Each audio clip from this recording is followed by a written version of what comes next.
안녕하세요. 오늘도 사귐의 시간 함께해서 감사합니다. 오늘 이사야서 24장입니다. 이제까지 멸망 설교가 쭉 이어져 왔는데요. 그 핵심적인 주제를 요약하면서 결론부로 제시하고 있는 것이 24장의 내용입니다. 그것을 기억하면서 본문을 함께 살펴보도록 하겠습니다. 크게 세 단락으로 나눠져 있죠. 첫 번째 단락부터 봅시다. 첫 단락은 무너지는 질서, 사라지는 즐거움에 대해서 우리 가운데 이야기해주고 계십니다. 이집트이건 모압이건 북이스라엘이건 남유다건 아시리아건 바벨론이건 그리고 두로이건 간에 그들이 어떤 질서를 만들어 놓고 그 질서로 말미암아 자기의 생산품을 누리며 어떤 것을 즐거워하며 살아왔잖아요. 이것이 무너져 내린다는 거예요, 결국.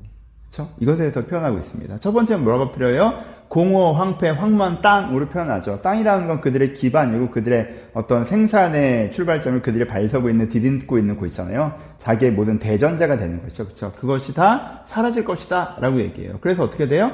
땅이 흔들리니까 그 사회의 질서가 무너지죠. 사회, 경제, 종교 질서가 다 무너질 것이다 라고 얘기합니다. 종과 상전이 같을 것이며 돈을 빌려주는 사람, 빌림받는 사람과 같을 것이며 뭐예요? 경제 질서, 사회 질서 이런 게 다 무너진다라고 얘기하는 거죠.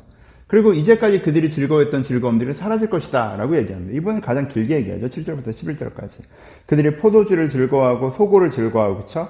파티와 자기들이 향락으로 느꼈던 것들 이렇게 즐거워했던 것들이 사라진다 라고 얘기합니다. 왜 그렇게 된다고 얘기해요? 잘못된 질서와 잘못된 즐거움이었기 때문이다 라고 이야기해주고 계십니다. 율법과 언약에 대해서 얘기하죠. 율법은 기준에 대한 것이고 언약은 추구에 대한 것입니다. 그러니까 언약은 즐거워하는 것에 대한 것과 연결되어 있고요. 율법은 질서와 연결되어 있습니다. 이들이 잘못된 기준을 가지고 엉뚱한 것을 추구하며 즐거워하며 살아오고 있기 때문에 결국 그것들이 무너져 내릴 것이다 라고 이야기해주고 계십니다. 어떤 면에서 이게 결론 본 거죠. 이제까지 여러 나라의 각각의 이야기를 했지만 그 핵심은 그들이 잘못된 기준을 가지고 잘못된 즐거움을 추구했기 때문에 그것은 다 무너진다, 사라지는 것이다 라는 것을 이야기해주고 있습니다. 그러면서 무슨 얘기를 하고 계세요? 두 번째 단락에 새로운 질서, 새로운 즐거움에 대해서 10절부터 16절까지 얘기해주고 계십니다. 짧은 구절이지만 핵심 단어는 세 가지죠. 하나님께서 하나님의 소리를 바라시는 것들에 대해서 이야기합니다. 그렇죠? 하나님께서 어떻게 하세요? 하나님의 위엄을 드러내시죠. 그렇죠?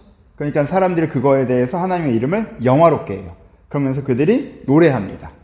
위엄을 드러내신다는 건 하나님께서 하나님의 뜻을 나타내시는 것이고 그걸 영화롭게 한다는 건 사람들이 그것을 믿고 따른다는 것이고 노래한다는 것을 즐거워한다는 거예요. 그래서 새로운 질서와 새로운 즐거움이 세워진다라는 것을 핵심적으로 표현하고 계신 것이 두 번째 단락입니다. 그럼 너희가 어떻게 해야 될 것인가에 대해서 얘기하는 것이 세 번째 단락이죠. 17절부터 23절입니다.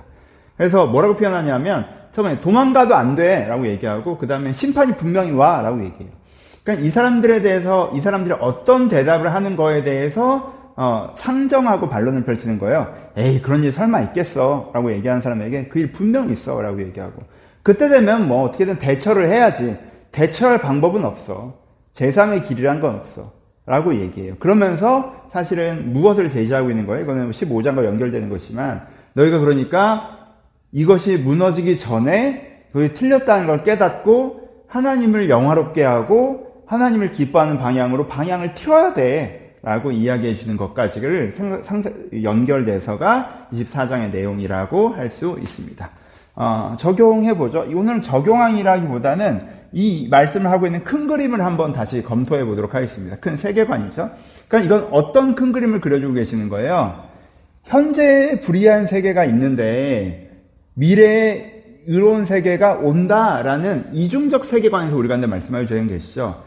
지금 현재의 세계는 불의해. 잘못됐어. 그리고 어느 시점에 이건 분명히 무너져 내려. 그리고 하나님께서 의로운 세계를 세우셔. 이 두 가지 세계.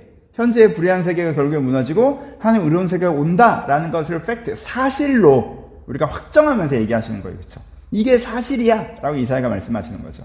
그럼 여기에 대해서 네 가지 반응들이 있는데 이 반응 중에 어떤 것이 잘못된 것이고 어떤 것이 맞는 것이면 우리가 어떻게 해야겠니? 라고 얘기하는 게 이어지는 게 이 전체 큰 그림의 틀인 거죠. 첫 번째 어떤 반응을 할 수 있어요? 현재의 세계가 불의한 세계라고 생각하지 않고요. 영원할 거라고 생각하는 거예요.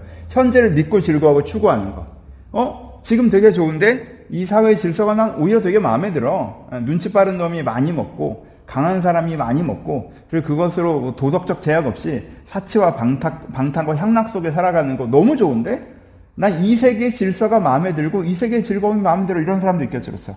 현재가 불의하다고 생각하지 않고 미래의 의로운 미래가 올 거라고 생각하지 않는 이 세계를 좋은 세계라고 생각하고 이 세계가 영원할 거라고 생각하는 사람은 이렇게 반응하겠죠. 그 다음에 뭐가 있겠어요? 현재를 불의한 세계로 인정하지만 미래 의로운 세계가 오지 않을 거라고 생각하는 사람은 어떻게 하겠어요? 현재가 마음에 안 들긴 하지만 어떻게 받아들이고 적응해야지. 세상 너무 그지 같아. 이런 기준으로 사람을 평가하고 이렇게 하는데도 제대로 된 보상이 이루어지지 않고 이상한 것을 즐거워하고 그걸 왜 즐거워하는지 이해할 수가 없어 자기는. 하지만 어떻게 이 세상에 살아가는데 나쁜 거 알지만 뭐 어떻게 하겠어. 나도 이 세상의 일원인데 라고 하는 거죠. 이거는 현재가 불의한 걸 믿지만 의로운 미래가 올 거라고 믿지 않는 거죠. 그렇죠? 세 번째는 어떤 사람이에요? 의로운 미래가 올 거라는 걸 믿어 나를 지키며 추구하는 사람이죠. 그렇죠? 현재 세계가 불의해. 나는 그것에 동의하지 않고 그것을 즐거워하지도 않아. 그리고 이게 영원하지 않을 거라고 확신해. 의로운 세계가 올 거야. 그러니까 내가 지금 불의한 현재에 담겨 있다 할지라도 난 의로운 세계를 믿고 추구해. 약간 이런 마음인 거죠. 그러니까 약간 이런 식의 이미지인 거예요. 지금 친구 한 5명이서 나쁜 짓, 불법적인 일을 하자. 그럼 수익이 되게 많이 난다. 라고 막 해요. 근데 이 사람은 난 그 그런 수익을 원하지 않아. 그리고 이렇게 하면 분명히 잡혀. 5일 뒤건 10일 뒤건 1년 뒤건 잡혀. 그때 되면 진짜 이 잘못된 기준에 동참한 게 나한테 엄청난 후회가 될 거야. 난 절대 거기 따라가지 않을 거야. 이런 것처럼 현재 불의한 세계가 있고 현재 불의한 이익이 있어도 내가 나 그거 좋아하지도 않고 나 그거 따라가지도 않아. 그랬다가 나중에 진짜 큰일 나. 의로운 세계가 올 때 내가 하나님 앞에 부끄러울걸? 난 절대 안 해. 라고 하는. 그래서 이 세계에 살지만 이 세계의 질서대로 살지 않고 하나님 나라 시민으로 하나님의 기준에 따라 살아가며 결국 그것이 내 삶에 구현될 것을 믿고 추구하는 사람. 소망의 사람이죠. 이 소망의 사람. 이 세 번째. 네 번째에서 한 걸음 더 나가서. 이사야죠. 이사야가 오늘 본문을 포고하면서 자기를 표현할 때 이런 것들 때문에 내 마음이 회잔하다고 표현해요. 왜? 이게 확실한데도 안 믿고 이러고 있는 사람들 때문에 이사야는 너무 안타까운 거야. 그래서 그들 가운데 뭐예요? 이 소망을 전하는 것. 이사야 개인적으로 이것을 믿고 기대하고 있는데 이 사람들을 생각하면 안타까워서 그들 가운데 이렇게 회개하라 천국에 가까운 일이라 전하고 있는 이 멸망설교 핵심이 회개하라 천국에 가까운 일이잖아요. 그러고 있는 이사야의 이 사명의 마음, 이게 네 번째 반응이 되겠죠. 첫 번째 사람에게 믿음이 필요하죠. 네가 사는 세계가 틀렸어. 그거 이게 잘못된 거야. 그리고 네가 사는 세계가 망해. 믿음이 필요해요. 두 번째 사람에게 회개가 필요하죠. 네가 그걸 틀렸다는 걸 알지만 어쩔 수 없잖아요. 그렇게 살았지. 너 회개해. 왜 어쩔 수 없어? 하나님께서 그 세계를 멸하시고 새 세계를 이루신다니까. 너 소망이 없었구나. 회개해. 라는 거죠. 소망이 있었구나. 너. 3번 소망인 사람이죠. 축복이 받겠죠. 헌신까지 했어. 너무 귀하죠. 그렇죠?